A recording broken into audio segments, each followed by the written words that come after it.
bienvenidos, bienvenidas a todos, una vez más. Es un día muy especial hoy, por varias razones. Primero estamos inaugurando esta sala. Poco a poco vamos inaugurando los espacios del Cero Más Infinito y la estamos inaugurando con un invitado muy especial, Sebastián, que ahora Willy se va a ocupar de presentarlo. Es una persona que tuvo muchísimo que ver en que exista esta sala y que exista todo este edificio.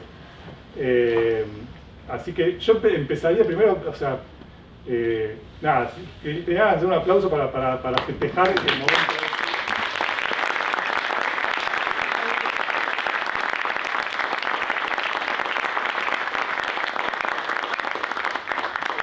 Y después también, bueno, tratamos, este es el primer evento del año de la carrera de datos. Ya tuvimos un evento presencial o dos el año pasado, pero estamos haciendo un primer evento y estamos también muy contentos porque es un evento que estamos haciendo junto con la carrera de matemática y la carrera de computación, que eso también creemos que es un camino que tenemos mucho por recorrer ahí de esas tres carreras.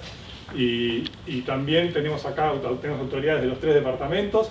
Tenemos autoridades también del departamento de física, que es un departamento que también está muy involucrado con la carrera de datos, y tenemos la presencia del vicedecano, que está acá también. Así que nada, simplemente nada, marcar esto, que estamos súper contentos por todas estas cosas que están pasando, y lo dejo a Willy para que le presente a Sebas.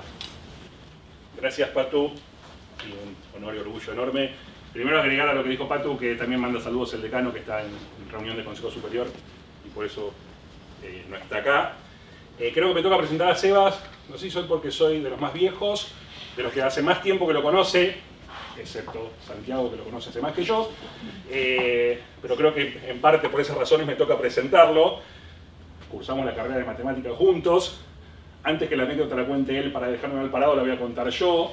Cursábamos a veces a las 8 de la mañana y Sebastián me esperaba en Plaza Italia, 8 menos 20, él tenía auto, yo no, para llegar temprano, y yo siempre llegaba tarde. Entonces Sebastián se quejaba porque llegábamos a la teórica 8 y 10, 8 y cuarto, que además cursábamos un curso que éramos los únicos 2 alumnos. Entonces el profesor llegaba a las 8, el profesor Capri, pero no podía empezar, por eso no estábamos. Entonces no solo lo hacía esperar a Sebastián, sino que lo hacía para esperar al profesor. Después fui acomodando mis horarios y creo que empecé a llegar razonablemente bien. Nada, desde ese momento lo conozco a Sebastián, empezamos a cursar juntos. Yo entré en el segundo cuatrimestre del 83, él en el primero del 84, prehistoria, la mayoría de ustedes no habían nacido. Nos conocemos desde ese entonces, éramos poquitos los alumnos de matemática aplicada y, como les decía, en muchos casos cursábamos nosotros dos solos la carrera. Y lo que me sorprendió de Sebastián desde ese momento, además de su rapidez para entender todo muy rápido y muy fácilmente, me sorprendía que tenía su vida armada a los 18 o 19 años. Yo quería estudiar matemática, no sabía, un poco por herencia, un poco porque me gustaba, pero no tenía muy claro qué iba a hacer con mi vida. Y él ya tenía toda su vida armada. Decía, bueno, voy a terminar la carrera, me voy a ir a hacer el doctorado a Estados Unidos, después voy a ser profesor un tiempo en Estados Unidos, después voy a poner una empresa. Creo que lo único que no me decía en ese momento, después voy a pensar el Cero Más Infinito. Pero sacando eso, tenía casi toda su vida armada y fue cumpliendo como todos esos pasos. Cosa que hoy me sigue sorprendiendo, como alguien a los 18 años sabía lo que iba a hacer los próximos 30 o 40. Nada, dicho todo eso, Sebastián estudió matemática aplicada acá, se doctoró en Carnegie Mellon, en Pittsburgh, en investigación operativa, matemática aplicada, fue profesor en Columbia, en Nueva York, un tiempo, y después puso su propia empresa en finanzas, que la vendió hace un tiempito, a pesar de que sigue trabajando ahí activamente en temas de matemática, computación, datos aplicados a finanzas, y algo de eso nos va a contar hoy. Y quizás lo más interesante para contar de toda esta historia es que hace unos 14 años, 15 años, se le ocurrió que había que hacer un edificio de estas características. Muchos podemos tener esas ideas, pero después nos vamos a dormir y se terminó. Bueno, acá yo no duermo. Acá estamos en un edificio de esas características. Me acuerdo que el entonces decano, Jorge Aliaga, tenía también una idea parecida, mucho más modesta de alguna manera, y Sebastián lo convenció de que para que se concretara tenía que ser así. Y creo que fue una de las cosas más importantes e interesantes que permitieron que esto se constituyera. Y no solo eso, sino que cuando llevó estas ideas a las autoridades, al entonces ministro de Ciencia, Lino Barañao, en su momento a Lino el proyecto le gustó, pero dijo, necesitamos un proyecto para que yo pueda salir a buscar financiación. Y Sebastián le dijo, bueno, si hace falta poner plata para generar ese proyecto, yo la pongo. Y eso hizo Sebastián en ese momento, lo digo yo porque él por ahí no se anima a decirlo. Convenció a un arquitecto de mucho prestigio como Rafael Viñoli que donara sus honorarios para ese proyecto. Rafael Viñoli es un arquitecto argentino-uruguayo que estudió en la Facultad de Arquitectura y que hoy es un arquitecto top en Nueva York. Y con ese primer empuje de Sebastián, con ese aporte de Rafael Viñoli, más los que acompañaron, por ejemplo, fundamental el rol del ex decano Aliaga en toda esa tarea, más el gobierno de entonces, Lino Barañao ministro, Axel Kicillof ministro de Economía, Cristina Fernández de Kirchner presidenta, fueron los que gestionaron la posibilidad de que existiera ese crédito para poder constituir este edificio, que después se terminó construyendo en el gobierno siguiente y se finalizó en el gobierno actual. Uno de estos ejemplos a veces raros de la Argentina que trascienden gobiernos y que terminan siendo casi como una política de Estado. Ojalá tuviéramos más de esas.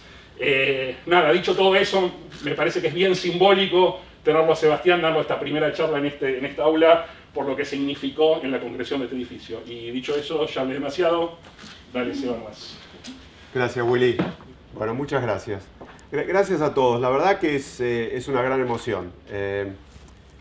Cuando empecé a pensar en todo esto y me sentaba con los arquitectos a diseñar las aulas y a pensar cómo iban a ser, jamás imaginé que me iba a encontrar enfrente de todos ustedes dando la primera charla para inaugurarlo, ¿no? Está claro que me ganó el presidente de mano que estuvo la semana pasada o hace 2 semanas, pero bueno, le dejo el derecho de piso, pero para mí es una emoción impresionante, es un sueño.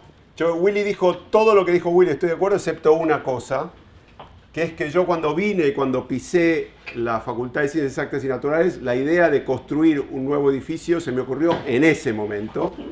En parte, hasta eso, en parte, no tenía ni idea cómo iba a ser, en parte porque, digamos, creo que es una parte muy importante, es una señal, es una señal. Nosotros creemos, estoy convencido de que la ciencia y la tecnología son claves para el desarrollo del país, son claves para construir políticas de Estado sustentables que nos permitan salir del agujero. Y creo que si uno cree eso, y lo que le da en cuanto a infraestructura, en cuanto a capacidad, para los que quieren hacer eso son solo dificultades, lo que uno logra es lo contrario de lo que debería.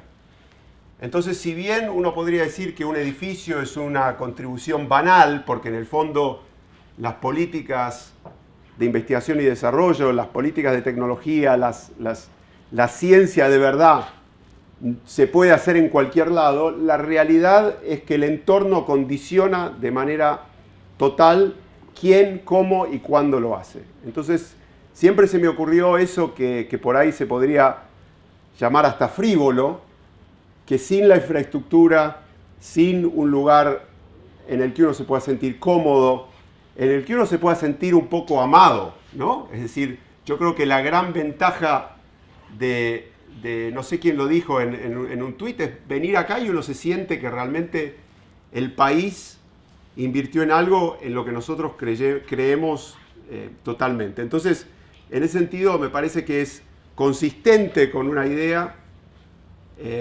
Me parece que es increíble en cuanto a podernos encontrar en este lugar para compartir este momento y sobre todo esperaría y creería y me gustaría que fuera un puntapié inicial para un cambio de chip, un cambio de mentalidad que creo que necesitamos en la Argentina, que es entender que la ciencia y la tecnología debe ser un área prioritaria, debemos invertir como país, debemos utilizarla para generar riqueza y lo tenemos que hacer de manera sustentable. Es decir, los vaivenes no nos sirven, no le sirven a nadie porque las inversiones en ciencia y tecnología no pagan en el corto plazo. Entonces tenemos que tener este chip adentro que nos permita decir que es lo que tenemos que hacer en el largo plazo. La charla de hoy, yo les voy a contar más que nada anécdotas, digamos, pasajes de mi vida en los que me encontré con la ciencia de datos. Yo quiero aclarar que no soy un experto en ciencia de datos. No sé, o sea, la ciencia de datos es de alguna manera un espacio incipiente donde los que participamos de alguna manera o de otra estamos tratando de formar el futuro. Y es por eso que en particular me siento totalmente halagado en venir a una charla inicial para los estudiantes de la carrera de ciencias de datos. Me parece que la idea de crear esa carrera es fundamental. Me parece, yo cuando vine y di una charla hace 4 años, fue que me invitaste en el pabellón 2, sí. Yo les dije a los alumnos en ese momento, ustedes no se dan cuenta de la bendición que tienen, que el futuro pasa por acá. El futuro pasa por este lugar. El futuro del desarrollo del mundo pasa por la ciencia de los datos, por la física, por la matemática, por la computación, por muchas de las áreas que están representadas en este edificio. Y en ese sentido, creo que algunos de nosotros, algunos de nuestros antecesores, algunos de los próceres de este país, entendieron esto hace muchísimo tiempo. En los años 60 fue creado el Instituto de Cálculo, que si ustedes lo piensan, fue un precursor en el mundo de esta idea de que la computación estaba en el centro interdisciplinario para lograr avanzar en la ciencia. Que esa gente haya pensado en eso en ese momento es tan valioso como, por ejemplo, los que se les ocurrió invertir en Internet hace 20 años o los que se les ocurrió tal o cual cosa que hoy es central en el mundo. El gran defecto nuestro fue no creérnosla, no invertir, no decir esto que estamos haciendo es algo que es una riqueza para el país y tenemos que defenderla. Ese fue el gran error y espero que, bueno, obviamente los errores se hacen de los dos lados. Espero que en el futuro podamos decir que este tipo de discusiones sobre si vale, no vale, importa, no importa, pasen al pasado. Y lo que discutamos es qué es lo que tenemos que hacer, cuál es nuestro futuro, cómo vamos a hacer como país para utilizar la ciencia y la tecnología para ayudarnos a crear riqueza y crear desarrollo. Desarrollo sustentable, desarrollo que sea equitativo, que venga para todos, pero al fin y al cabo que nos ayude a salir del agujero en el que estamos. Les voy a contar 4 temas que los agrupé de esta manera. Me pareció un poco interesante hablar un poco de los datos personales, que creo que ya hablamos lo suficiente sobre mí. Les voy a pasar una slide muy corta para que tengan todos los datos. Hay una etapa de mi vida de la que Willy no habló, que es quizás la etapa más importante hoy en mi vida personal, que se las quiero contar también, y me parece muy importante que entiendan un poco cómo, digamos, cuál es la siguiente etapa que yo veo en mi vida personal para lograr todos estos cambios de los que estoy hablando, y esta sí que no la pensé cuando estaba en la facultad. Voy a hablar un poco de qué es o cómo veo yo la ciencia de datos en general, y después les voy a hablar de algo que tiene que ver con el título de la charla, que es esto de que solo con los datos no alcanza, pero sin los datos no se puede.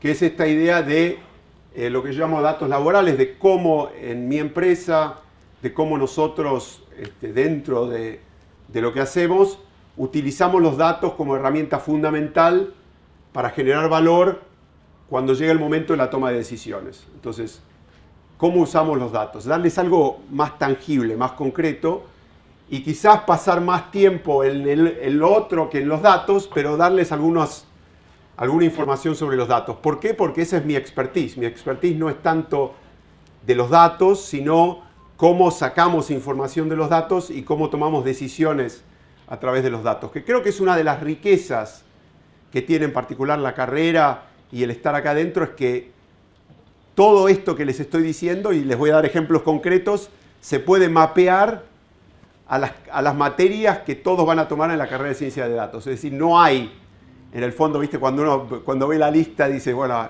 la metió esta materia porque quiere dar clase y en el fondo no sirve para nada. No hay nada que, o sea, todo está bien pensado como para decir, si yo quiero utilizar la ciencia de datos para tomar decisiones, para generar analíticos, ¿qué es lo que debería, cuáles son las otras herramientas que debería tener? Supongo que la carrera de datos cambiará en el tiempo y que la revisión del plan de estudio no se hará en 10 años, sino que espero que en 3 o 4, porque es un área que está evolucionando tan pero tan rápidamente que tenemos que entender que vamos a tener que tener cierta flexibilidad. Y bueno, el cuarto es lo que les decía, ¿a dónde vamos? Que lo llamo datos fundacionales, y si los que no entienden por qué lo digo así, no importa, ya van a entender. Bueno, en cuanto a los datos personales, lo único que quería decir es que en la Argentina, ustedes saben que yo me fui en el año 1988, pero hasta ese momento yo fui un producto de la educación pública, gratuita y abierta. Y creo que una de las cosas que tenemos que agradecer en este país es que eso todavía sea posible. Lo también que tenemos que ser conscientes es que no es gratis. Es decir, viste ahora que se está debatiendo, que lo agarran a Guzmán y le dicen, bueno, el 0.4%, 0.3%, 0.2%, hay un 1% de ese presupuesto nacional que se gasta en que todos ustedes puedan estar acá. Que haya ingreso irrestricto, que haya libertad y que haya esta posibilidad de estudiar gratis. Eso, obviamente, le saca plata a otras cosas, digamos, ¿no? Uno, cuando hace un presupuesto, tiene 100, tiene pedido por 150, hay que pasar de 150 a 100, y uno va tomando y va priorizando. Lo importante es que en la Argentina esa política de Estado sigue existiendo, y de alguna manera no fue permeable a los cambios de gobierno, sí en las dictaduras, donde se bajó un poco la inversión en universidades, pero por A, por B, por C o por D, eso de alguna manera se mantuvo y esa política de Estado es fundamental. Entonces, lo que les quería contar era eso. Después, en cuanto a mi vida profesional, supongo que ya lo saben, y después les quería contar un poco de la parte fundacional, que es esto de la fundación. Yo la llamo Fundación para el Desarrollo Argentino, pero me corrigió Martín Reidó, que es el director ejecutivo, que ahora lo llamamos solamente Fundar, ¿no? Pero sigo usando la Fundación para el Desarrollo Argentino porque esa era la idea, de crear una fundación sin fines de lucro que trabaje en políticas públicas para colaborar con el desarrollo del país. Bueno, a ver, datos, hablemos de datos. Si ustedes ponen en Google Data is the new, lo que les va a aparecer son, como ustedes saben, Google rankea las búsquedas más comunes, ¿no? Y lo que aparece es esta idea de que los datos son de alguna manera la nueva riqueza, la nueva... que los datos llevan información, esa información lleva insights y esos insights en el fondo pueden generar riqueza. No voy a entrar en discusiones financieras, pero es importante entender que los datos no son ni el petróleo ni el oro. Son muy distintos y entender eso va a llevar su tiempo, va a necesitar de desarrollar un montón de cosas que hoy recién están naciendo. Y ya les voy a dar algunos ejemplos, pero una cosa que es obvia es que tanto el oro como el petróleo están altamente regulados, se sabe exactamente qué es lo que se puede hacer y no se puede hacer, hay reglas de conducta, mientras que los datos diría que hay poco y nada. Es decir, todo el tema de lo que es la gobernanza de datos, cómo se mantienen, cómo se protegen, cómo de alguna manera se les saca información y se les saca provecho, es algo que es todavía totalmente incipiente y que no creo que siga así por mucho tiempo. Creo que va a haber un momento donde tanto los usuarios como los entes reguladores, como las sociedades en general, van a decir, para la mano, esto no se puede hacer como vos quieras. En Europa existe una regulación que se llama GDPR, que ya trabaja y de alguna manera regula cómo las empresas pueden usar los datos. Pero diría que es poca, insuficiente, en el fondo hay una manera muy fácil. Es como cuando la industria del software introdujo esta idea del licenciamiento por aceptación, por apretar el OK, cuando te dicen estas son las condiciones del licenciamiento del software, acepta o no acepta, ¿no? Es decir, uno aprieta OK y yo no conozco a nadie que haya leído lo que dice eso, no conozco a nadie que diga no, estoy en desacuerdo y voy a negociar con Microsoft el punto 4 porque realmente, o sea, eso no pasa, ¿no? Entonces, El GDPR, si bien es un buen intento de tratar de cambiar las cosas, está todavía un poco en pañales. Un poco la idea es qué son los datos, ¿no? Y me parece este slide, todas mis slides son robadas, así que no es contenido que he generado yo, pero es contenido que ha generado gente que trabaja para mí, así que considero que eso me autorizan, y si no me autorizan, los echo. No. Usted sabe que lo que es de uno es de todos, entonces no hay grandes problemas. Pero bueno, creo que esta diferenciación me gusta, que es esta idea de hablar de datos, información, conocimiento, insight, que no sé cómo se traduce, y wisdom, que es sabiduría, ¿no? Es decir, que de alguna manera uno no trabaja con los datos en sí, es solo una excusa para empezar a trabajar. Y a partir de ahí uno va desarrollando sabiduría. Entonces, la gran pregunta es cómo uno establece, cómo uno explora, qué es lo que uno hace para encontrar esas conexiones que existen en los datos. Y una de las razones por las cuales los datos no son como el oro es que los datos generan más datos. Entonces, existe esta idea de que esa riqueza inicial genera más riqueza a medida que uno lo enriquece. Entonces, en ese sentido, creo que es muy importante entender que ese pasaje de datos a sabiduría es la parte esencial de trabajar en ciencia de datos. Es decir, como nosotros cuando hablamos con ustedes de ciencia de datos y estudian ciencia de datos, no va a ser para quedarse en el primer cuadradito ahí. Va a ser para que ustedes puedan entender todas esas etapas que transforman los datos en sabiduría.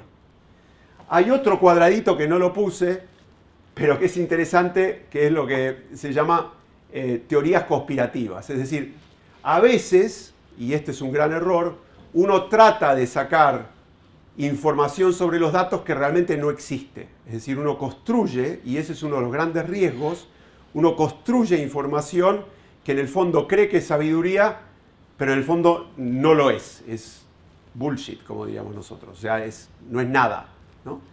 Pero bueno, eso es importante porque una de las cosas en las que nosotros trabajamos un poco en la fundación, pero se está trabajando mucho en el mundo, es esta idea de el sesgo de los datos. Es decir, hay que entender cuál es la información que es verdadera información y cuál es la información que puede ser sesgada por la manera en que se recolectaron los datos. Entonces, entender ciencia de datos significa entender todas esas dimensiones.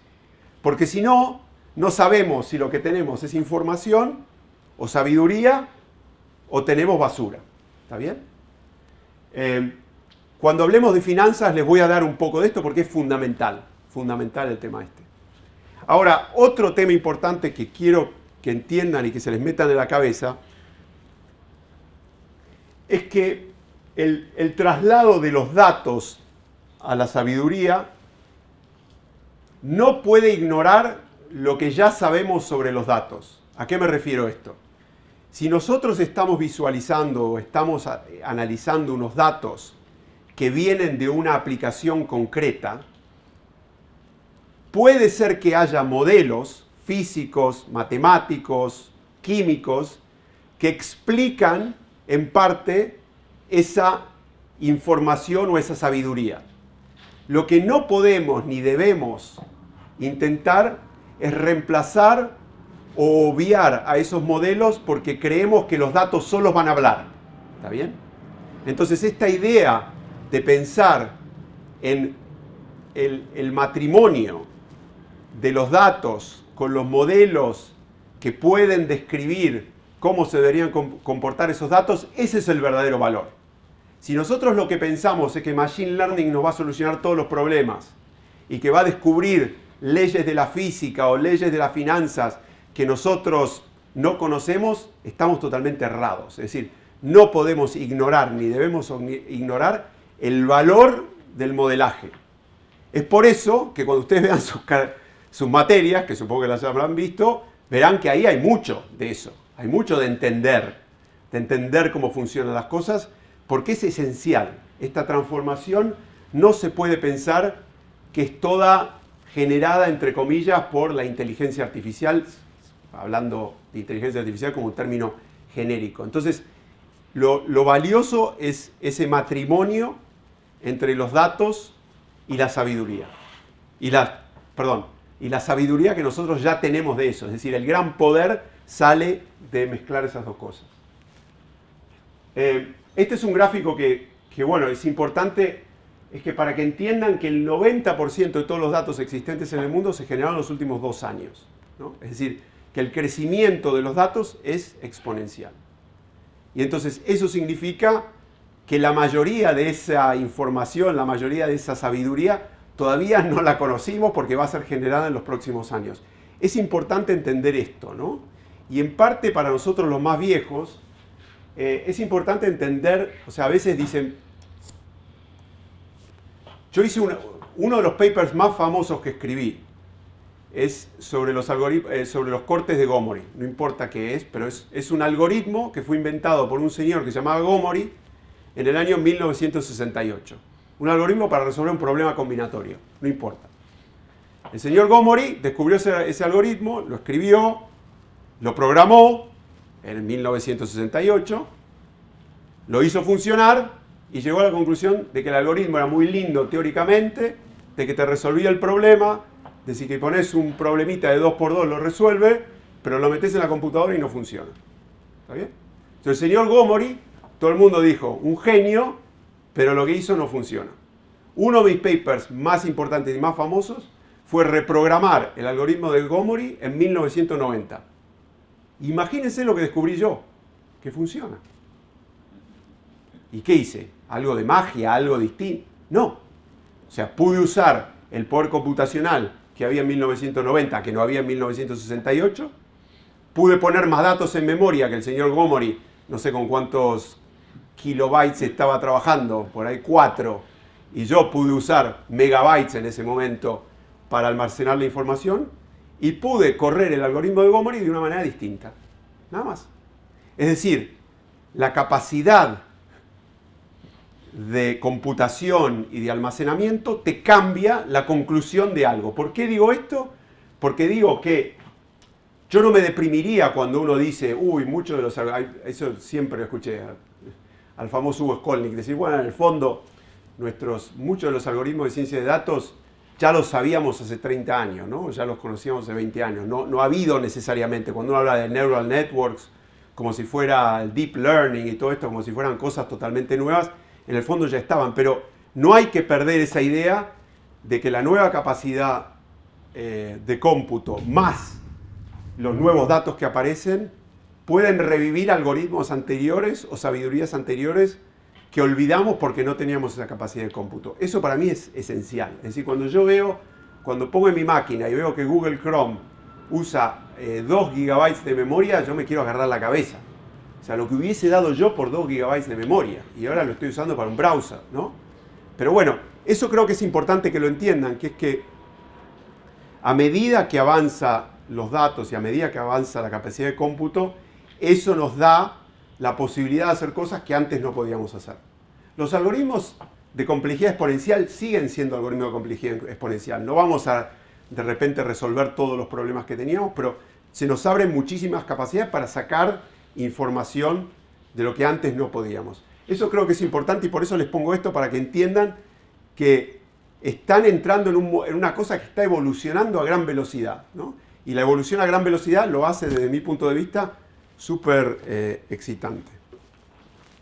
Bueno, hablemos un poco de las finanzas. ¿Está bien? Lo primero que pongo acá, en el fondo, ¿qué es el data finance o data science en finanzas? ¿Qué es lo que hacemos nosotros, lo que hace mi empresa? Es junta datos más analíticos para entender lo que pasa y para tratar de utilizar eso para tomar mejores decisiones. Es una mezcla, en el fondo las finanzas aplicadas, es una mezcla de la econometría, la estadística, la investigación operativa, la simulación, el machine learning, el análisis diferencial. Es decir, muchas de esas cosas que ustedes van a estar viendo son esenciales si uno quiere utilizar los datos en finanzas. Es decir, la idea de usar datos para desarrollar estrategias para finanzas, ignorando todo esto que les digo, no sirve para nada. Sirve para muy poco. ¿Está bien? Eso no quiere decir que hay algunos que digan que encontraron el gran modelo, que con Machine Learning pueden ganarle al mercado, qué sé yo. Siempre va a haber alguien que va a decir algo, pero lo que les puedo garantizar es que el poder de mezclar las cosas, de unir las cosas, cambia la perspectiva de manera total. La otra cosa es que los datos también se utilizan para generar datos. Es decir, muchos de los datos que vendemos nosotros, ¿por qué son datos? Porque en el fondo nosotros, uno de nuestros grandes productos es una matriz de varianza-covarianza. Okay. Una matriz de varianza-covarianza, una matriz con datos. ¿Está bien? Son números. O sea, en el fondo te lo puedo dar como una planilla de Excel si querés. ¿Está bien? Estamos vendiendo datos. Pero esos datos que llevan información, que sirven para tomar decisiones, vienen de un proceso bastante complejo de transformar datos iniciales, que son datos de mercado, en una matriz de varianza-covarianza que lleva muchísima matemática, muchísima computación, muchísimo modelo para llegar de A a B. ¿Está bien?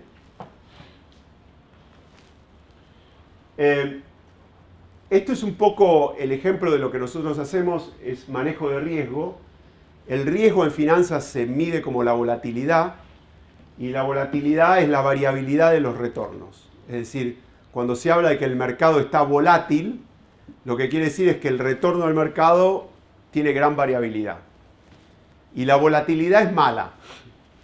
La volatilidad es enemiga de generar retornos consistentes. Entonces lo que uno trata de hacer es controlar esa volatilidad. Y la clave de las finanzas es que la volatilidad se controla con diversificación. ¿Está bien? Entonces, diversificación lo que quiere decir es que yo no termino comprando solo una cosa, sino que compro varias que tienen correlaciones positivas y negativas, pero todas esas correlaciones me permiten a mí generar un conjunto que tenga menos volatilidad. ¿Está bien? Entonces, lo que yo busco en finanzas es de controlar la volatilidad, porque sé que si controlo la volatilidad puedo tener retornos esperados mejores, ¿no? Es decir, en el fondo, con gran volatilidad puedo tener retornos mejores, pero puedo tener retornos mejores con más riesgo. Y en general la idea, sobre todo los inversores del mundo de las finanzas, que son fondos de pensión, que son fondos soberanos, no quieren eso, ¿está bien? Porque si yo lo que tengo que hacer es generar retornos en el mercado para pagarle una jubilación a un maestro, no quiero decir, bueno, este mes te la puedo pagar porque me fue muy bien el mercado y el mes que viene no te la pago porque me fue mal, ¿no? Entonces, está claro que el que maneja ese portafolio del fondo de pensión, del sindicato de los maestros, uno de los fondos de pensión más grandes del mundo, es el sindicato de maestros de Texas, ¿está bien?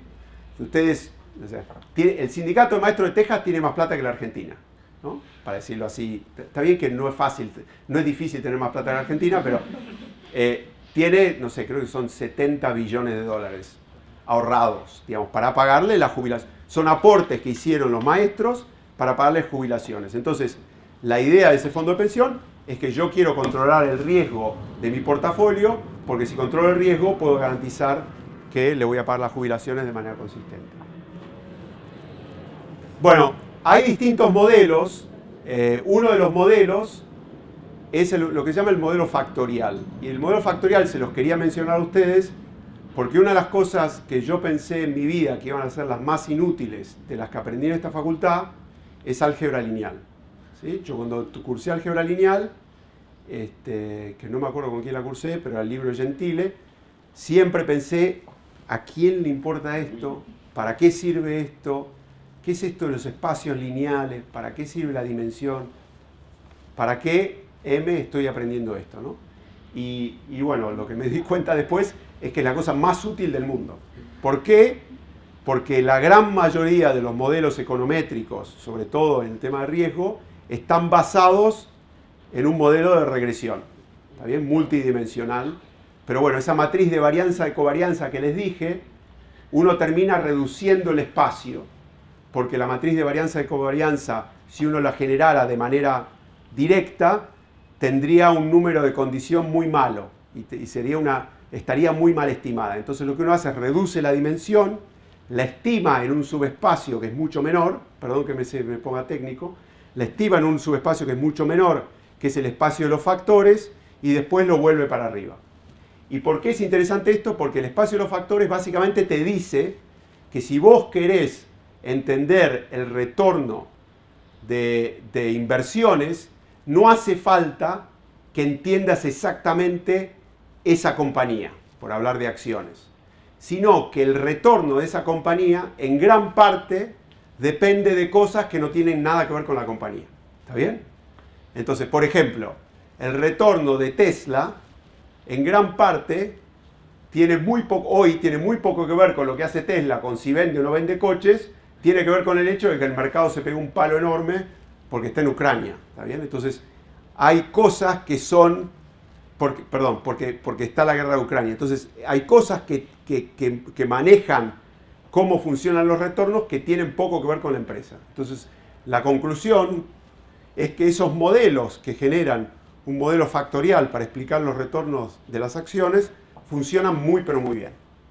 Y la gran ventaja es que al reducir la dimensión, porque ustedes imagínense una matriz de varianza-covarianza de todas las posibles inversiones en el mundo. ¿Cuánto tendría? 3 millones por 3 millones. 3 millones de filas y 3 millones de columnas. Un desastre, ¿no? Si uno quiere hacer optimización, si uno quiere tomar decisiones, reducir el espacio es fundamental. Bueno, les quería, esto para que se den una idea, este es de nuestros sistemas. Cuando hablamos de datos, ¿de qué estamos hablando? De muchos datos. Es decir, nosotros estamos consumiendo, para generar estos modelos, millones de datos. Y estamos consumiendo esos datos en el tiempo. Si cuando nosotros generamos un modelo, nos generamos un modelo usando los datos de ayer. Usamos un modelo usando los datos de ayer, de anteayer, de anteanteayer, de hace 10 años y de hace 20 años. ¿Por qué? Porque para generar esos modelos que en teoría predicen el futuro, la única manera de hacerlo es estudiando los datos históricos. Entonces eso significa que todos esos datos que uno tiene, los tiene que tener en el tiempo. Y si bien esto que digo les parece puede parecer una trivialidad, no es fácil. Y les digo por qué.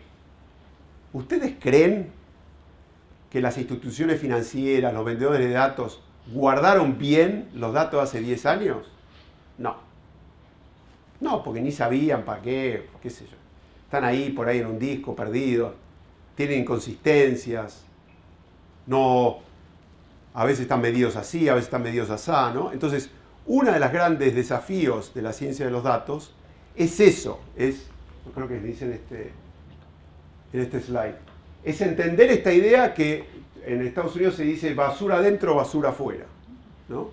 Es decir, que si lo que uno consume son datos basura, lo que uno produce son decisiones basura. Entonces, uno de los grandes desafíos de la ciencia de los datos es limpiar datos. Les voy a dar una noticia, por ahí un poco deprimente. Les estoy diciendo cosas muy buenas de esta carrera, pero les voy a dar una deprimente. Limpiar datos es horrible. Ustedes van a decir, pero yo estudié para esto. Pero si no limpian los datos, no sirve para nada. Si no entienden de dónde vienen los datos, qué sesgo tienen los datos, qué inconsistencia tienen los datos, nosotros gastamos millones de dólares limpiando datos. Primero comprando datos y segundo limpiando datos. ¿Está bien? Nadie quiere limpiar datos. Mucho de la limpieza de datos hoy en día se hace de manera automática, pero todavía requiere de humanos para limpiar datos y para conseguir datos. Muchos de los datos que se consiguen es alguien que está en general en las Filipinas o en la India leyendo PDFs y llenando planillas de Excel. ¿Está bien? Eso pasa hoy. Hoy. En todos los lugares del mundo pasa eso. Es decir, que la parte de la limpieza de datos, entender cómo uno logra un punto de partida consistente, es fundamental. No les va a gustar nada, háganse a la idea, pero no les queda otra. ¿Está bien? O sea, es una carrera, es una disciplina que tiene muchísimas ventajas, pero tiene también esa gran desventaja. ¿Por qué digo con los datos no alcanza? Bueno, lo que hacemos nosotros es esta idea de que empezamos con los datos, calculamos analíticos, calculamos el riesgo, evaluamos estrategias, construimos portafolios, calculamos analíticos, calculamos el riesgo y todo eso. En todo ese proceso nosotros generamos datos. Y lo que estamos buscando en parte es que lo que generamos sea consistente con las hipótesis que tomamos al principio. Es decir, de alguna manera esta cadena de datos permite una cierta verificación que es la que enriquece todo el proceso. Entonces este loop continuo es un loop que genera información pero a la vez genera validación. Porque muchos de los modelos fueron hechos de manera teórica, pero pueden ser validados con los datos. Bueno, esto, tenía acá, perdón, algunas de las bases, ya les conté lo de álgebra lineal. Una de las materias que más me gustó de la facultad fue análisis numérico. Esa ahí la pegué, eso se usaba mucho y me alegro de haberle prestado atención. Ecuaciones diferenciales, por suerte pude contratar gente que las entiende y yo no las hago. Optimización. Van a tener un curso. Van a tener un curso de ecuaciones diferenciales, súper útil. También no sabía para qué servía, pero bueno. Pero son súper útiles. La optimización, muchísimo, pero la uso, pero en finanzas se usa poco. ¿Por qué? No lo sé, pero muchas de las decisiones se siguen tomando sin utilizar algoritmos de optimización. Y bueno, mucha estadística, muchísima estadística. Y obviamente, últimamente, sobre todo, muchísimo machine learning. Machine learning para todos los procesos que les conté, hasta para limpiar datos se usa machine learning. Es decir, se usa como algoritmo de base para llegar a un punto de partida donde el resto puede llegar a colaborar de manera más directa. Bueno, creo que más o menos mantuvo el tiempo. Les quería comentar de esta última etapa de mi vida y para terminar con esto, y ahora ustedes dirán, ¿pero esto qué tiene que ver con los datos? Bueno, Fundar es una asociación sin fines de lucro, como les dije antes. Nosotros nos dedicamos al estudio, a la investigación, el diseño de políticas públicas que puedan colaborar con el desarrollo de la Argentina. Entonces, esto es lo que llamaría un think tank argentino, con la idea de pensar en estos problemas para la Argentina, exclusivamente para la Argentina. No es el único, hay varios en Argentina, pero este tiene algunas diferencias. Y una de esas diferencias es que tenemos un área de datos. Y el director del área de datos, Dani Yankelevich, está acá. ¿Y por qué? ¿Por qué tenemos un área de datos como think tank que piensa en políticas públicas? Bueno, porque desde el inicio pensamos que los datos son fundamentales para cualquier trabajo que trate de diseñar políticas públicas. ¿Por qué? Porque te dan una cierta validación, porque te dan información y porque de alguna manera nos permiten justificar las decisiones que tomamos. Entonces, nosotros tenemos un área de datos, les puse acá, los invito a que vayan y visiten fund.ar, y acá están, por ejemplo, algunos de los laburos que hizo la gente de Dani en el área de datos. Entonces, nosotros pensamos que dentro de cualquier política de desarrollo tiene que haber datos, pero también pensamos, si bien al principio yo siempre pensé que datos iba a ser una disciplina que más que nada iba a estar escondida por las otras. Por ejemplo, nosotros tenemos un área de desarrollo productivo, tenemos un área de recursos naturales. Entonces yo al principio pensé que el grupo de datos iba a trabajar para desarrollo productivo, recursos naturales, pero también nos dimos cuenta, y eso gracias a Dani que lo empujó mucho, que hay una agenda de datos que tiene que ver con el desarrollo. Por ejemplo, eso que les contaba antes, el tema de la gobernanza, cuál debería ser el marco regulatorio para la gobernanza de datos, y eso es uno de los temas en los que trabajamos. También trabajamos en temas de sesgo, trabajamos en temas de ética, es decir, hay problemáticas que tienen que ver con los datos que también influyen, nosotros creemos que van a influir en el desarrollo. Así que saben que, bueno, primero, los que estudian en ciencia de datos, primero saben que el mercado laboral, o sea, el problema va a ser terminar la carrera y no irse a laburar antes de terminar la carrera. Por favor, les pido, terminen la carrera. Terminen la carrera. O sea, no les puedo decir cuántos ejemplos vi de gente que se fue antes, sobre todo en el área de computación, que terminó arrepintiéndose de irse antes. Terminen la carrera. Quizás si tienen que buscar algo, tienen la gran flexibilidad de poder compatibilizar esto con algún laburo, genial, pero terminen la carrera, me parece fundamental. Y segundo, desde el punto de vista laboral, yo les diría que es o va a ser, o si no lo es hoy, una de las carreras que más inserción y posibilidades laborales tiene. Tiene posibilidades laborales en la academia, porque es un área que está naciendo, donde hay mucha investigación por hacer, muchas cosas piolas y está todo por descubrir.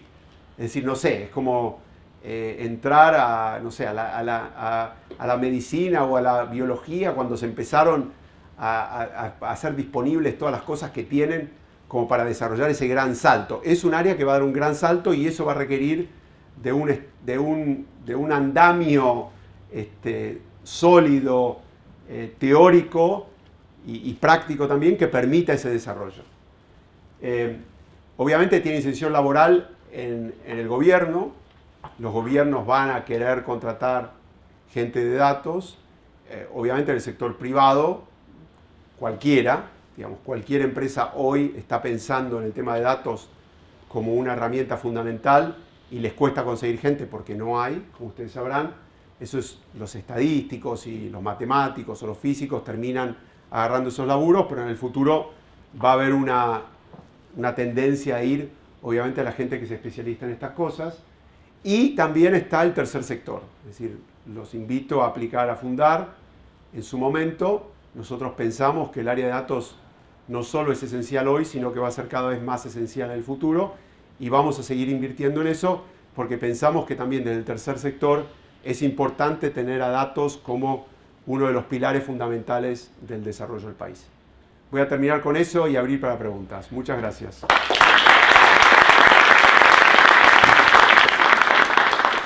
Bueno, gracias Sebastián por la charla. Una pregunta muy sencilla. Vos comentaste al principio y también lo venías diciendo ahora sobre el tema de las regulaciones con respecto a los datos. Mencionaste GDPR de Europa y creo que dijiste que igual no alcanzaba con esa regulación y que según tu visión se vienen más regulaciones en el futuro. La pregunta es, ¿qué es lo que vos ves que se va a venir de regulaciones en el futuro? ¿O qué pensás que debería venir para poder tener en cuenta todo este panorama que planteas? Hay varias áreas. Es difícil hacer una respuesta global, general, pero te voy a dar algunos ejemplos. Uno de los datos que se están empezando a generar en el mundo son los datos de sustentabilidad. ¿Está bien? Los datos de sustentabilidad te dicen, en ciertas dimensiones, hay en verdad dos grandes familias de datos de sustentabilidad. Está lo que se llama ESG, que es Environmental Social Governance, y está lo que se llama las Sustainable Development Goals, que son los objetivos de las Naciones Unidas para el desarrollo sostenido. ¿Está bien?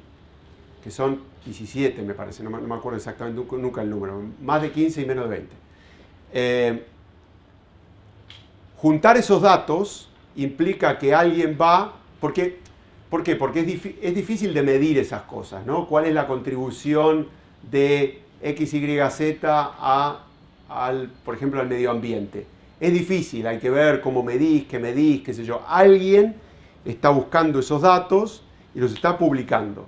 Y después, dadas esas publicaciones, gente está tomando decisiones si esa es una empresa que sí o que no, que lo hace bien o que lo hace mal. Hoy esto es totalmente desregulado y se hace desde los privados.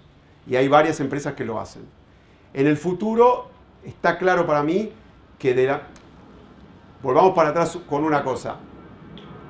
Cuando uno hacía contabilidad, ¿está bien?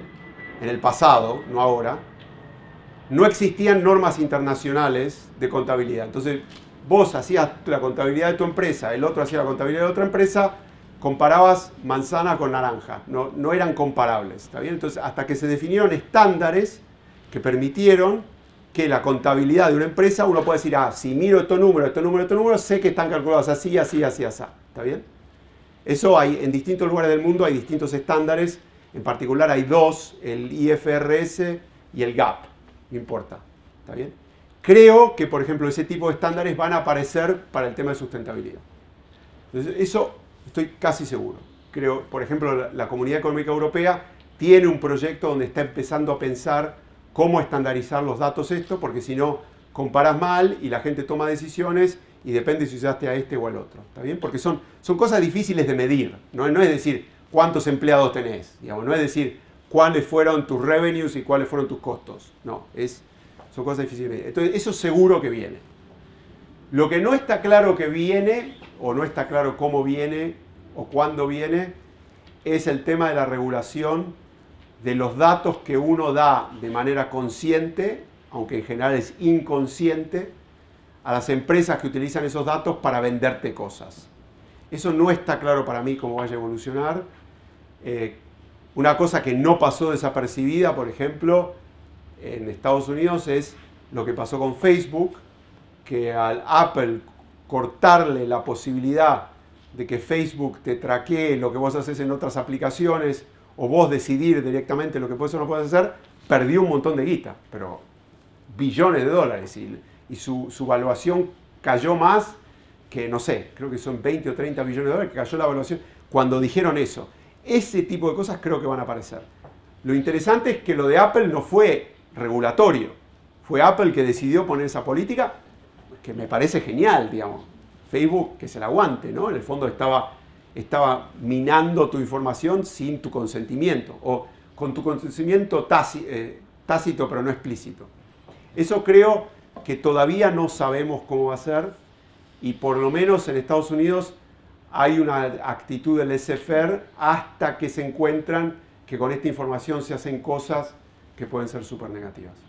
Hola Sebastián, yo me quedé pensando en algo que habías mencionado vos, el modelo factorial, el de la matriz de varianza y covarianza, y es cómo, con la ciencia de datos y bueno, con lo que trabajás vos, cómo se puede cuantificar de cierta forma esos fenómenos sociales que están pasando y para calcular, bueno, la covarianza y la varianza. Por ejemplo, la guerra de Ucrania, ¿no? La invasión ucraniana, Ucrania. ¿Cómo puede entrar en la matriz si no es un dato puramente numérico? ¿Cómo se trabaja eso? Sí, es una muy buena pregunta. En ¿Tenías general... preguntas fáciles, Sebastián? ¿Qué? No importa, me encanta que hagan preguntas difíciles. A ver, eso no se hace, ¿está bien? O sea, es decir, ni siquiera las matrices de varianza y covarianza que hacemos nosotros incluyen el precio del petróleo, para darte un ejemplo.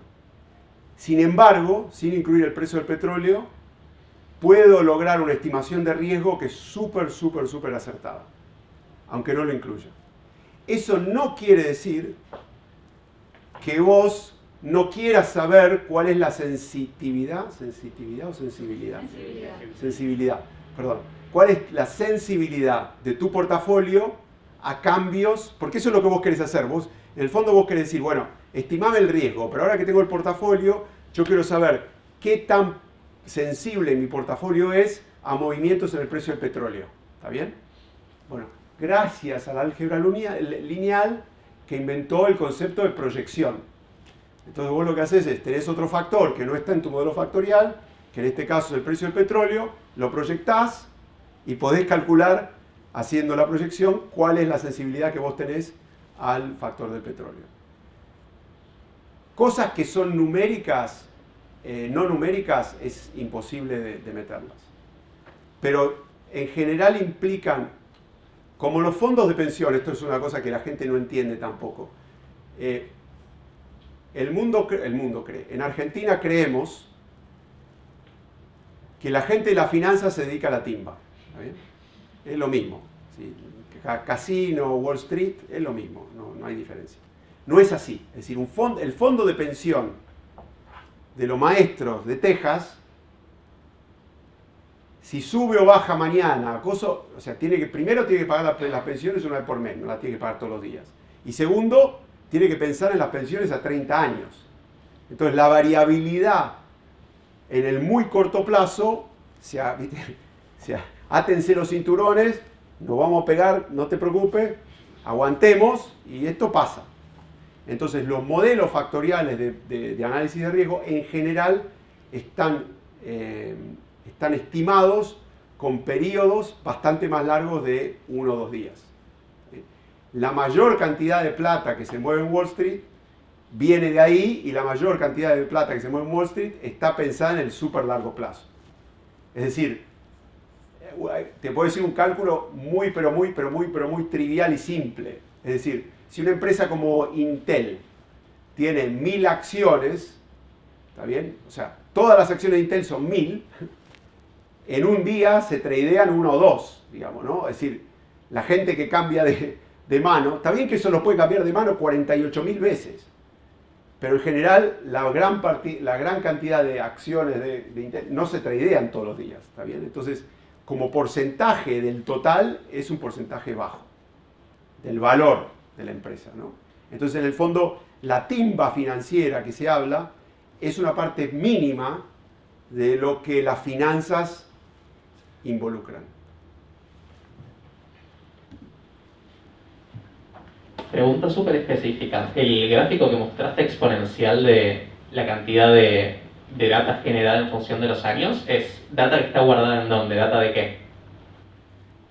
Claro, bueno, en parte yo te diría, es información que está guardada en un disco rígido de alguien, ¿no? Pero sí, o sea, si vos pensás en las finanzas, es que nosotros tenemos que la cantidad de datos está subiendo de manera exponencial, la respuesta es no.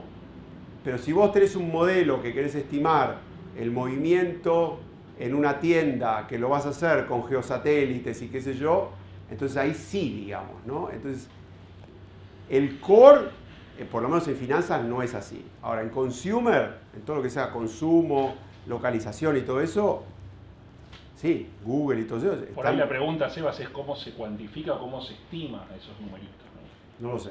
O sea, yo preguntaba concretamente que ese gráfico es que estaba medido en, decía cuántos, creo que era zettabytes había. Eso es el gráfico de cantidad de memoria en dónde, en algún lugar en específico. En todo, o sea, sí, eso es todo. Agarras todo el storage de Amazon, el storage de todos y lo metes ahí. Ah, como de todo el mundo, digamos. Sí, sí. Ah, eso eso es. No sé, como lo robé el gráfico, no sé los detalles. ¿Más preguntas? Gracias por la charla. Quería pedirte tu experiencia y tu opinión sobre el uso de los datos para las políticas públicas en este sentido. Cuando la gente va a tu empresa a comprarte los datos, como vos dijiste, le da un valor a la toma de decisiones. Pero muchas veces vemos a nivel de gobiernos que están, que es cierto, pelea con los datos, digamos, y se ha visto muchas discusiones en el Congreso, dificultades para utilizar los datos como factor para la toma de decisión. Entonces, en tu experiencia en la charla con gente que no es de empresas, ¿cómo uno podría, digamos, mostrar el valor de esto y qué cambios tendría que hacer en ese diálogo, ¿no? Sí, es una muy buena pregunta con una muy difícil respuesta. Es decir, si hablas de la política en sí, no hay un gran apego a la evidencia, ¿no? O sea, hay por ahí más apego a la ideología que a la evidencia. Y a veces la evidencia... a ver, lo fundamental en este mundo yo creo que es saber cómo contar una historia. ¿Está bien? Entonces creo que uno no puede pensar que lo que tiene que hacer es juntar los datos y decir acá están los datos, mirá que lo que digo es verdad, digamos, ¿no? Es decir, todo esto tiene que venir de la mano de la capacidad de generar una historia alrededor de esos datos que sea consistente o con una ideología o con una idea de qué política pública querés hacer. Es decir, yo creo que tenemos, sobre todo desde el progresismo, existe esta falsa idea de que si mostramos la evidencia ya está, ¿no? Y no es así como funciona el mundo. Es decir, la evidencia es uno de los criterios importantes. Ustedes dirían, bueno, la evidencia es todo, digamos. No, la evidencia es uno de los criterios importantes para la toma de decisiones, pero no es el único y muchas veces ni siquiera es el más importante. Pero es el que te permite soportar alguna tesis. Nosotros creemos que es mejor hacer políticas públicas que estén soportadas en evidencia de que no. O al menos, quizás no, eso no sea verdad, pero es lo que sabemos hacer nosotros, de alguna manera. ¿No?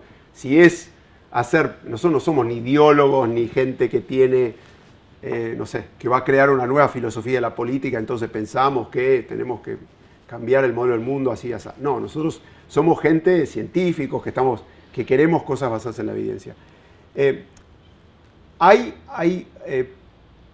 una parte que es muy importante, y no sé si lo incluyeron en la materia, que es la visualización de los datos. Eso para mí me parece un área fundamental. Es decir, se avanzó muchísimo en todo el tema de visualización de datos.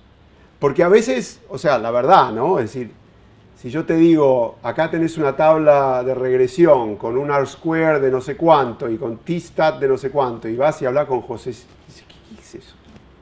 ¿No? Ni siquiera hay muchos que tendrían que saber de eso, que ni siquiera saben de qué están hablando, en general no saben. Entonces, esta idea de cómo visualizar los datos me parece también importante. Entonces diría dos cosas para... O sea, no es fácil, diría, una, visualización, invertir en visualización, trabajar en visualización. Hay unas cosas fantásticas que se han hecho en visualización. Y dos, es no perder de vista la idea de la historia.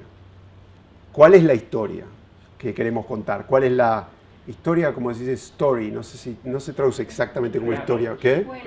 El relato, que es la palabra favorita acá. ¿Cuál es el relato que viene con los datos? Y eso me parece fundamental. En realidad es un comentario el mío. Evidentemente que hablando de políticas públicas, la cantidad de información que hay dentro del Estado es impresionante. Y la cantidad de gente que está en ciencia de datos se está tendiendo a cero, por no decir cero. Por lo menos en la experiencia mía del área, digamos, de trabajar en el Estado, es que la cantidad de información es impresionante, el cruce de información entre las diferentes áreas también tiende a cero. Después hay todo un debate de protección de datos personales, de cómo se accede a esa información, etcétera, etcétera. Es todo un tema, ¿no? Hasta dónde la información del RENAPER se puede cruzar con la FIP y con el INDEC y demás. Es un debate importante a tener en cuenta. Pero bueno, las cosas que se podrían hacer dentro del Estado para trabajar en políticas públicas con información es impresionante y creo que tiene mucho que ver con el título de la charla, ¿no? Justamente. Sí. No, gracias, Julián. Sí, estoy totalmente de acuerdo. Si pensamos que el Estado, si pensamos que los datos son riqueza, es una de esas cosas que el Estado argentino hoy está despilfarrando, ¿no? Es decir, ahí hay información, esa información se puede utilizar y se puede utilizar para lograr cosas para el Estado. No está la gente para hacerlo. Yo diría que hay una cosa que es interesante que dice Julián, que si bien el cruce de información entre distintos organismos es bajo, diría que relativo al resto del mundo es bastante alto. Es decir, la cantidad de información que tiene la FIP sobre los individuos en Argentina en varias dimensiones no la tiene el IRS en Estados Unidos. Es decir, en Estados Unidos no hay cruce de información. Por eso, ustedes se preguntan, cuando a veces es interesante hacer la pregunta, ¿cómo puede ser que en Estados Unidos haya tantos ilegales? ¿Cómo puede ser que haya tantos ilegales? ¿No? Uno diría, ¿por qué? ¿Cómo puede ser que la sociedad admita, qué sé yo? Les voy a decir una respuesta muy simple, pagan impuestos. ¿Está bien? ¿Y qué pasa? ¿Ustedes creen que el IRS dice, no, flaco, yo no te voy a aceptar tus impuestos porque sos ilegal? No. En ningún momento hay un cruce de información que dice, vos no estás acá legalmente. No, si vos pagás los impuestos. Hay una cosa divertida de la declaración impositiva americana.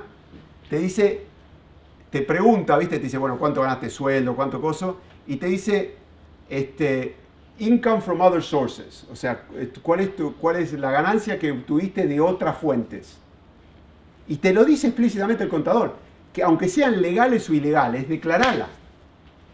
No importa. Porque si alguna vez la peor que te puede pasar es que algo ilegal te salte porque no pagaste impuestos. Porque ahí sí te meten en cana. ¿Está bien? Entonces, esta separación que existe, acá existe menos. Pero bueno, más allá de eso, creo que tenemos que dotar al Estado argentino con talento para utilizar muchos de esos datos como información que hoy en día se pierde o se la roban o se usa para otras cosas que no debería ser usada, ¿no? Creo que eso es importante y bueno, ¿cuál es la gobernanza de esos datos dentro del Estado? Es un problema importante. Es un problema a resolver en el que Dani va a trabajar, ¿no? Hola. Hay un informe del Foro Económico, que creo que fue el año pasado, que decía sobre los trabajos del futuro y hablaba de dos áreas importantes de ciencia de datos, que era computación en la nube y inteligencia artificial. Y quería saber su opinión acerca de que si esas áreas son las más importantes para el trabajo o cuál sería su opinión, qué otras áreas serían más importantes aparte de esa. Bueno, empecemos por la primera, la nube. La nube es una herramienta que facilita el análisis de datos porque uno le da acceso a muchas máquinas con mucha memoria muy rápido sin tener que gastar la plata en hacerse su propio data center. Que creo que eso es importante porque los datos al ser tantos bytes y, no sé, petabytes y lo que sea. Si uno no tiene la capacidad local para hacerlo, lo puede hacer en la nube y lo sube, analiza, lo baja, paga por eso y después no tiene que tener la infraestructura. La nube es un gran democratizador, ¿no? Yo siempre decía que cuando estudiaba acá, uno de mis grandes problemas eran las fotocopias de los libros, ¿no? O sea, no sé cómo es ahora, pero en ese momento alguien tenía un libro, era imposible conseguir, aunque uno quisiera, no es que todos lo hicieran, pero no importa, se fotocopiaban los libros. Y yo decía que uno de los grandes desafíos de los países en vías de desarrollo era la falta de acceso a bibliotecas, digamos, ¿no? a información que era necesaria para poder hacer ciencia de primer nivel. Uno tenía que estar rogándole al de al lado que le mandara, a un colega de coso que le mandara el paper. Era realmente terrible. Bueno, Internet fue el gran democratizador de esa información. Es decir, hoy tenemos acceso acá a cualquier cosa. Es difícil decir, yo no puedo hacer ciencia porque no me conseguí el paper, digamos, ¿no? Uno consigue todo, y en general lo consigue gratis o con muy poca plata. Creo que la nube es el gran democratizador de la potencia de cálculo, si lo querés pensar así. Es decir, nosotros no podemos decir, bueno, no podemos hacer este laburo porque no tenemos guita para una supercomputadora de qué sé yo y qué sé cuánto. La Argentina o el Estado, quien sea, puede decir, o la universidad puede decir, bueno, tenés una cuenta en Amazon, tenés tanta plata y lo podés hacer. La escala es tanto menor que te permite, sin la inversión de capital, poder lograr eso. Entonces, creo que la nube es fundamental. No lo veo tan difícil. Sí creo que generar aplicaciones que corran en la nube de manera nativa no es lo mismo que crearla en tu computadora y subirla a la nube. Creo que hay un cambio de chip que es importante de cómo pensás tus algoritmos si los estás escribiendo en la nube, si los estás escribiendo en otro lado. Eso primero. Después, inteligencia artificial, bueno, creo que es un término muy amplio que se utiliza para muchas cosas. Es un término en el que muchos se asustan, o sea, está mal definido, digamos, ¿no? No estamos tratando de reemplazar a los humanos, pero estamos viendo cómo los algoritmos pueden hacer mucho más eficiente el trabajo de humanos, o al menos trabajos que serían difíciles de hacer, hasta con otros algoritmos, ¿no? Entonces, en ese sentido, creo que es súper importante. No sé exactamente cuál va a ser la evolución, pero yo te diría que sí, que todos los temas que tengan que ver con Machine Learning y todo eso son bastante fundamentales para cualquier cosa. Pero es un poco como el ABC, ¿no? No creo que pueda hacer ciencia de datos sin saber inteligencia artificial y Machine Learning. Es como esencial. Es como hacer analítico sin saber álgebra lineal. Lo tenés que hacer y tiene que estar ahí, en el medio. Rodri. Hola, Sebastián, gracias por la charla. La verdad que también comparto la emoción de estar acá en este momento inaugural. Me quiero enganchar de dos cosas que dijiste que me capturaron mucho la atención. Una, la anécdota del paper tuyo, que retomaste un trabajo ahí guardado en un cajón y que, bueno, el cambio tecnológico hizo que se pudiera avanzar. Estoy convencido que hay mucho contenido y mucho trabajo hecho en las décadas del 60 y 70 en Argentina y en Latinoamérica con respecto a modelos basados en evidencia para la planificación de políticas públicas distintas, heterodoxas, que no siguen el mainstream internacional, que, bueno, por todos los vaivenes que vos mencionabas de subidas y bajadas políticas, etcétera, terminaron ahí en unos papers amarillentos, en unos libros que nadie lee, y que hay mucha arqueología computacional para ir a ver, y matemática también, a esos modelos, que quizás la carrera esta nueva carrera es una oportunidad para ir a revisitar nuestro propio esfuerzo académico de aquellas épocas, ¿no? Visiones de, bueno, Fundación Bariloche, Warshawski, Sábato, etcétera, que han formalizado matemáticamente, y esas son herramientas que están ahí latentes y podemos ir a revisitar. Eso, por un lado, un comentario, no sé si tenés alguna idea extra al respecto, pero lo segundo que quería decir es que también mencionaste visualización. Bueno, de algún modo puedo usar la oportunidad también para hacer un pequeño anuncio, de que ya que estamos en épocas inaugurales, una de las salas de proyecto del Departamento de Computación en este edificio lo vamos a dedicar a un espacio de visualización inmersiva de datos complejos y de simulaciones, exactamente para poner a los tomadores de decisiones frente a los datos, frente a los modelos y, digamos, valernos de estas nuevas tecnologías para hacer más no solo con los datos, sino con la visualización de los datos y experimentar las simulaciones en tiempo real, etc. Así que está abierto también, eso es un semi-anuncio, para ese espacio para usarlo bueno, con la carrera y con todos los que se quieran sumar también. Así que bueno, esos dos comentarios nada más. Mis respuestas en general tienden a ser largas, en este caso mi respuesta es sí.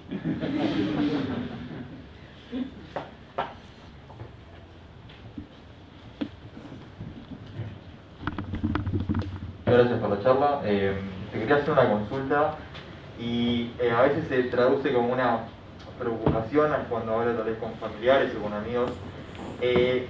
Todo este tema de la ciencia de datos, del avance tecnológico, de la computación, a veces me pongo a ver las noticias de autos autónomos o de programas que estiman, digamos, ciertos datos que van a ser útiles para distintas empresas o instituciones. A lo que voy es, tengo dos preguntas. Una, remarcaste de el reemplazo de los humanos en una de las respuestas. ¿El avance de la tecnología va a llevar al reemplazo de ciertas profesiones o va a llevar a que, o sea, yo siento de que vamos a evolucionar mucho como humanos, pero esta evolución va a llevar al reemplazo de ciertas profesiones? ¿Vos crees esto es cierto o no? Y ahora que vemos todo el tiempo la palabra datos, ¿vos crees que en las secundarias o tal vez en las primarias va a ser algo fundamental que los chicos y chicas tengamos que saber en temprana edad para poder después aplicarlo por el simple hecho que lo vemos hoy en día, me imagino acá 5 o 10 años? ¿Qué opinas sobre eso? Vamos a entrar en filosofía, que me parece... Después de la pregunta fácil de Rodri, que digo, miren los modelos de la Fundación Bariloche, miren todo lo que se hizo, porque hay mucho que se hizo en este país. Se empezó con el Instituto de Cálculo en 1960 y ¿cuántos, Santi? 58. Es bastante impresionante, ¿no? Entonces sí. Ahora voy a tu pregunta y trato de responder de la mejor manera posible. El gran desafío para la sociedad, para serte sincero, no está dentro de esta aula. Nosotros, todos ustedes, tienen la gran fortuna de haber nacido del lado correcto en el que de alguna manera se van a adaptar esos cambios que van a ocurrir y esas profesiones que van a desaparecer no van a ser las nuestras. ¿Está bien? Yo creo que sí, que lo que vos decís va a pasar, que va a haber muchas cosas que se hacen, lo vemos, ¿no? O sea, desde el cajero automático hasta el peaje, hasta lo que sea, esa transformación va a ocurrir. Hay muchas tareas en que las máquinas son mucho más eficientes que los humanos para hacerla. El gran desafío que tenemos como sociedad es la transformación de toda esa gente que se queda afuera. ¿Bien? Entonces, yo soy optimista, o sea, en la revolución industrial se hablaba de lo mismo, ¿no? La gente se va a morir de hambre, va a tener que hacer, y hubo una reconversión importante. Me parece que esa reconversión es esencial, ¿no? Y creo que tiene que ocurrir y no es fácil, ¿está bien? Porque la gente que no encuentra cómo insertarse en el mundo moderno va a protestar, digamos, ¿no? Y va a pedir y va a decir, y, o sea, de alguna manera ese es el desafío que debemos tener nosotros, los que tuvimos suerte, para ayudar a los que no la tuvieron, ¿no? Ahora, ese es el problema de los que ya están, digamos, que ya de alguna manera tenés que reeducar o no, o van a sufrir las consecuencias y van a ser graves, en cuyo caso espero que haya políticas públicas que ayuden a esa gente a reconvertirse o a, no sé, a poder subsistir de una manera que no se vean, que no se rebelen en contra de las máquinas, ¿no? Porque en el fondo no es culpa de las máquinas que esos trabajos sean reemplazados. Y creo que va a generar muchas oportunidades. Lo que pasa es que, como decía antes, hay algunos que se van a quedar afuera. Pero entonces vuelvo a la segunda parte de tu pregunta, que entonces uno dice, bueno, pero empecemos ahora para que no se queden afuera los que vienen, ¿no? Es decir, porque si sabemos que se va a quedar gente afuera, pero seguimos educando en la escuela primaria y secundaria de la manera que educamos ahora, en lugar de eso ser un pool de gente que tenemos que ayudar, que cada vez es más chiquito y en 100 años, en 50 años no lo tenemos que ayudar más, ese pool sigue sigue creciendo porque sigue siendo llenado por esto que no saben cómo entrar, ¿no? Entonces me parece que eso es fundamental, pero eso es difícil, digamos, ¿no? Es decir, cómo uno entra en la escuela primaria y secundaria con contenidos que sean útiles, cómo uno entra en esta educación de la programación y de la ciencia de datos. Lo que sí te puedo decir es que hay buenas noticias. Es decir, por ejemplo, yo sé que Santi estuvo muy involucrado en Program.ar, es decir, en la idea de enseñarle a los chicos a programar y cómo se hizo ese programa, educando a los profesores de las distintas escuelas en distintos lugares del país y todo eso. Creo que eso hay que ponerle mucha garra y meterse en eso porque no debemos como sociedad. Yo siempre les digo que es importante estar agradecidos de lo que nosotros tenemos y devolver o mostrar ese agradecimiento con solidaridad. Y la solidaridad debería ser que nosotros tratemos de trabajar con gente que pueda influenciar a esos profesores, esos maestros, para que enseñen eso, para que ellos no se queden afuera. Le dejamos a Dani la pregunta o observación final y después le pasamos a Ana Patu para que haga el cierre. Gracias, Felipe. Sí, una breve publicidad, una pregunta. La publicidad es, bueno, además de invitarlos a mirar lo que estamos publicando del área de datos en Fundar, como hizo Sebastián, hay temas de algunas de las preguntas que se hicieron, hay algunas opiniones, el uso de evidencia en políticas públicas, incluso propuestas de políticas públicas relacionadas con el uso ético de los datos y cosas por el estilo. Quería comentar que Fundar otorga una beca, el año pasado otorgamos una beca que se llama Fundatos, que creo que es bastante relevante para esta audiencia, que el año pasado estuvo orientada a temas de uso ético de datos y de sesgo y análisis, en los cuales, bueno, otorgamos esa beca. Este año vamos a estar abriendo la beca para 8 personas, ahora seguramente en el próximo mes, así que nada, ¿no? Es para estudiantes avanzados por lo general, pero creo que es interesante que lo sepan y que sepan que este tipo de cosas también es parte de lo que empujamos desde Fundar. Y la pregunta que te quería hacer, Sebastián, es dentro de, digamos, vos estás muy involucrado en muchas cosas en Argentina, desde, bueno, el edificio, armaste Fundar, bueno, participás en discusiones en varios lugares. La pregunta es, dentro de 5 años más o menos va a estar saliendo la primera camada de graduados de esta carrera y seguramente te van a invitar a que vengas a participar, a dar una charla. ¿Qué te gustaría ver en ese momento? Es decir, dentro de 5 años, todas estas cosas que vos estás empujando, ¿qué te gustaría ver que pasó? ¿Cómo te gustaría ver que está? ¿Qué impacto tuvo eso en todo? Bueno, muy buena pregunta. Bueno, lo primero es una cosa totalmente sentimental, que es que tengan el amor por esta facultad que tengo yo. Digamos. Me encantaría que cuando salgan de acá, y hay mucha gente acá que está muy... O sea, lo mío, aunque no parezca, es fácil. Yo vivo afuera, vengo, doy una charla, pero hay gente que pone el lomo todos los días. No es fácil estar acá adentro, los sueldos no son buenos, las condiciones ahora son óptimas en cuanto a edilicia, pero bueno, eso lo que lleva es inmediatamente uno dice, bueno, pero ¿cómo puede ser que labure en este lugar y me paguen chaucha y palito, ¿no? Entonces, creo que es importante que esperemos estar en 4 años en un estado donde no hablemos de chaucha y palitos, o por ahí le agreguemos algo más a los palitos. Entonces, primero me gustaría que entiendan, que salgan de acá con gran amor por la facultad, porque creo que esta facultad es un lugar único. Es un lugar único y están todos deberían estar no solo agradecidos, sino que bendecidos, no quiero usar la palabra religiosa, pero de haber podido estar acá, porque creo que es un lugar totalmente único. Y la pregunta es, ¿qué lo hace único? Cuando yo estudié acá, no estaba esto, digamos, ¿no? Entonces, ¿por qué tengo tanto amor por la facultad? No fue porque me senté en una linda aula y mirá, y qué sé yo, qué lindo el café que tomé en el Cero Más Infinito. Fue por la gente. La gente que se compromete, que está todo el día acá adentro, que enseña y que ayuda a que ustedes puedan tener una educación como corresponde, de excelencia, no se olviden. Acá el nivel de la gente que sale de acá es competitivo en cualquier lugar del mundo. Eso no se engañen, Cuando la gente dice que este es un país de mierda, no lo es, no solo no lo es, sino que la educación que ustedes van a tener gratis va a ser de las mejores del mundo. Entonces, primero, Dani, amor por la facultad. Creo que eso es importante. ¿Por qué? Porque ese amor, como las condiciones de acá requieren de más que plata, o sea, la gente no está acá por la guita, está claro.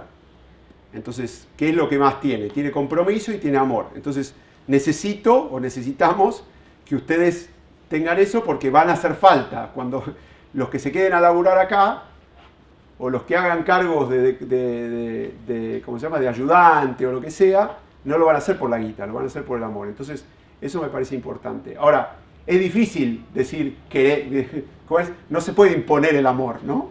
Pero estoy seguro que en 4 años, cuando les pregunte, muchos de ustedes me van a decir, sí, la verdad que fue una experiencia impresionante. Para mí fue una experiencia impresionante que me cambió la vida y por eso estoy tan agradecido. Eso primero. Lo segundo que me gustaría ver es un poco lo que les dije de la diversidad, ¿no? Es decir, me encantaría que no todos terminen laburando en empresas de marketing o en empresas en el sector privado exclusivamente. Me gustaría que algunos de ustedes terminen en la academia, que algunos de ustedes terminen en el tercer sector, porque creo que eso es lo que genera la continuidad, ¿no? Es decir, si para seguir formando gente vamos a necesitar que algunos de ustedes se queden acá adentro y vamos a necesitar que tengan esa posibilidad de seguir ayudando. La tercera es una cosa que yo repito y lo sigo. Cuento siempre una anécdota que pasó cuando festejamos el aniversario. ¿Qué aniversario era, Sebas, de la carrera de computador científico? 25. 50, Sebas. Del departamento. Del departamento. ¿Sí? 50. Hicimos la cosa del 50 y alguien me preguntó, porque estamos en ese momento hablando de que eran importantes las donaciones de los alumnos o exalumnos a la facultad. Es un lugar gratis, no cobramos cooperadora, o sea, el fondo está bancado por el Estado y bueno, la guita no alcanza para hacer todo lo que se quiere hacer. Aunque hoy en día diría que salvo para salarios hay plata y a veces hacen falta más ideas que plata, pero bueno, más allá de eso, creo que la idea de subir el presupuesto de la facultad es una prioridad. Es decir, el presupuesto de la facultad es muy bajo, ¿no?, relativo a lo que se hace acá y la importancia que tiene esto que se hace acá para el desarrollo del país. Entonces yo di mi charla muy yanqui de lo importante que era donar a la facultad y qué sé yo y qué sé cuánto, y bueno, y alguien levantó la mano y me preguntó, bueno, el problema acá se resuelve fácil, empecemos a cobrar arancel. Y si cobramos arancel, ya está, digamos, conseguimos guita y esa guita va a servir para suplementar ¿cómo se llama?, el presupuesto tan bajo de la facultad. Cuando di la charla no estaba Cero más Infinito, o sea, estábamos en un momento más complicado. Y mi respuesta fue muy simple. Le dije, estoy totalmente de acuerdo, pero déjeme que le cambie un poco el algoritmo. A la primera persona que me gustaría cobrarle arancel es a usted, que se graduó hace 30, 20 años, tuvo una carrera profesional súper exitosa y usted tampoco pagó en el momento que estudió. Entonces déjeme que le cobre a usted, no te lo voy a actualizar por inflación porque te mato, digamos, déjeme que le cobre a usted el arancel que usted en ese momento no pagó. Obviamente a la persona que le respondí no le gustó nada mi respuesta, pero mi respuesta era seria, no solo porque me llamo seria, pero mi respuesta era seria. Era una respuesta, a mí me parece, bueno, por ahí un poco metiéndole la púa, ¿no? Pero no se olviden que estudiar gratis no significa que ustedes no tengan un compromiso. Y cuando les vaya bien, y esto quizás está todo lo primero, acuérdense de este lugar.